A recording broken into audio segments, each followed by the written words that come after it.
High friends, welcome back to my channel. আশা করি তোমরা সবাই খুব ভালো আছো, সুন্দর আছো আর সুস্থ আছো। আজকে হচ্ছে শুক্রবার আর আজকে এখন বাজে অলমোস্ট প্রায় 3টের মতন। তো আমি ভীষণ ভীষণ ভীষণ খুশি আর দেখছো একদম রেডি সেডি হয়ে গেছি, কারণ আজকে আমরা যাচ্ছি দিদির কাছে, মানে আমার মেজদির কাছে। একদম রেডি হয়ে গেছি আর দেখো বেরোবো, আর তার আগে এমন কালো হয়ে ঝমঝম করে বৃষ্টি। বাবালে কি সুন্দর চকলেট সন্ত দাদার, দেখি দেখি দেখি দেখি। এই তো হ্যাঁ হ্যাঁ, আমাদের সব ব্যাগ, আমার ব্যাগ। মা কি দিয়েছে দিদিভাইকে?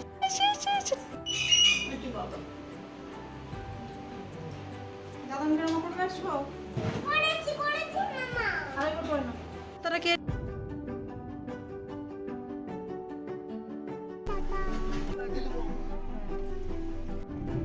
কোথায় যাচ্ছ তুমি? বাড়ি নয়, মাসিমণির কাছে যাচ্ছ।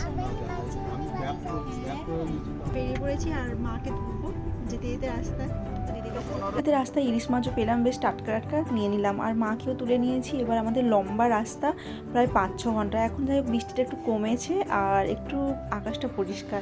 আর মা যেহেতু এখানে আমাদের জন্য টিফিন বানিয়ে নিয়ে এসে লুচি আর আলু ভাজা, মেয়ের তো দেখেই খিদে পেয়ে গেছে। মাঝে মাঝে যখন মনে পড়ছে দিদি আমাদের দেখলে কি ভাববে, মনটা একদম খুশি হয়ে যাচ্ছে। এখন আমরা এই ডানকুনি টোল ট্যাক্সটা পেরোলাম, এবার একটু চাটা খেলাম আর কি। এবার দেখুন দুর্গাপুর এক্সপ্রেস ওয়ের চারপাশে এত সুন্দর সুন্দর হোটেল দোকান, কি বলবো, দেখে একদম মন ভরে যাচ্ছে। তার দুপাশে দেখুন কেমন এই ল্যাংচার দোকানগুলো সব বন্ধ হয়ে বসে আছে। অনেক দিন পরে রাত্রি জার্নি, সঙ্গে মা, এত ভালো লাগছে কি বলবো। বুলবুলি তো মায়ের সঙ্গে কত গল্প শুনে নিল।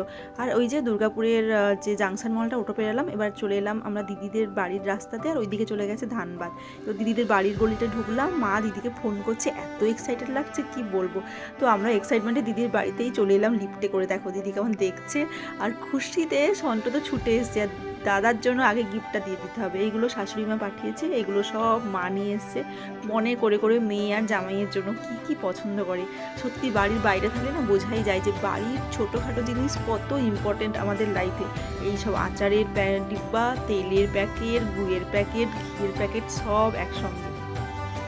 আম